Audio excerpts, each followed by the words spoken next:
Аула жақтағы шіп-шіп еткен дауыстан Жазира оянып кетті. Терезеден әлі жарық түсе қоймаған күздің таңы кештеу атады. Сонда да Жазира ауладағы дауысты мұқият тыңдап жатыр.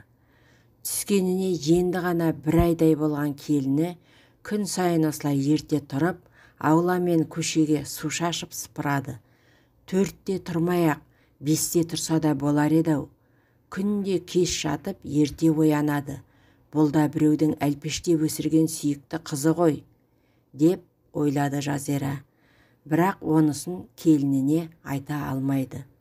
Келін түсіріп жатырмын деп жаңалықты айтқан соң, әріптестері, абысындары, көршілері бұған бар ақылдарын айтудан жалыққан емес. Сіздің мінезіңіз жұмсақ, келінді басыңызға шығарып алмаңыз, сәл қаталдау болыңыз. Келінді қызым деп еркелетпеу керек. Келін ешқашан қыз болмайды. Ертең келінге жаныңыз ашып, үй тірлігіне араласып кетпеңіз.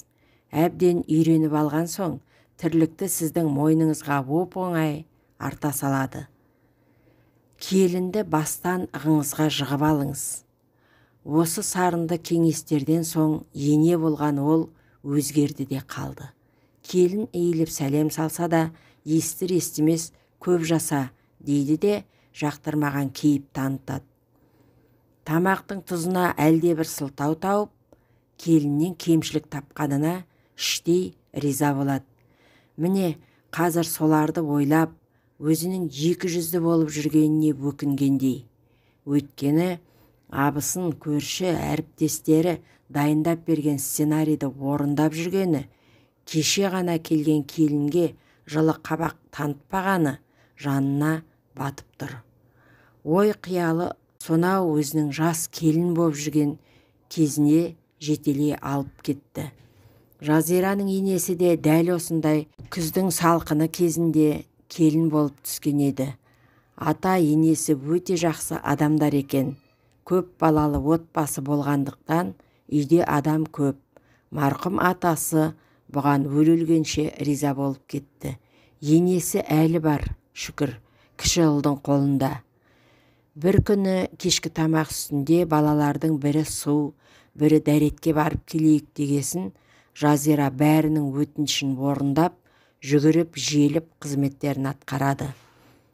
Дастархан басына келіп, шай қалмаған шайнекті көтеріп, жаңадан шай демдеп келген кезде ортаға қойылған табақтарда тамақ таусылған болатын. Мұндай жағдай бір емес, одан кейін нешеме рет болғанды.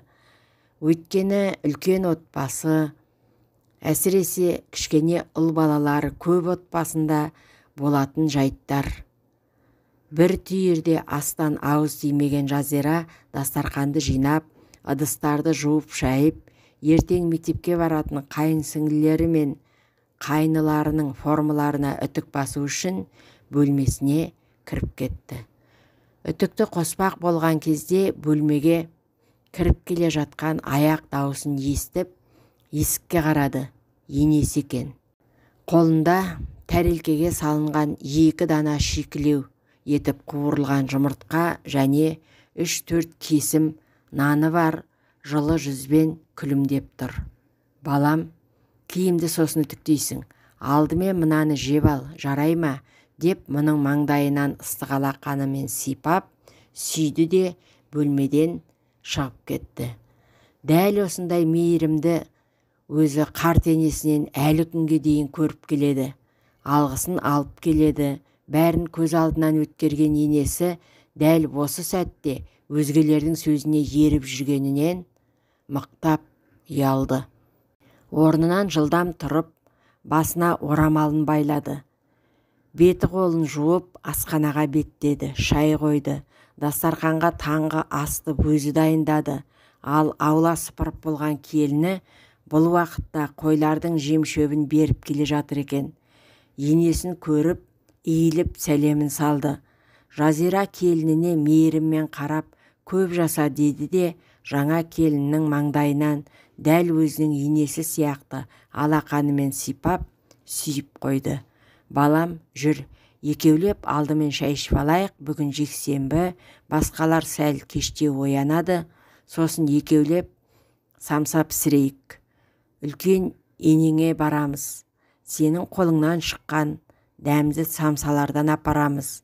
Сол үлкен енең өте жақсы алтын адам, батасын алсаң ешқашан кем болмайсың, жүре ғой асханаға деген енесі биязы дауыспен мейірімді қалпына енген еді. Бұған өзі іштей риза болса, жаңа жас келін таңырқап тұр. Алайда енесінен жылы сөз естіген. Бұл да демек келіндік борышымды өтеуде жаңылыспай келе жатыр екенмін. Шүкір деп қойды.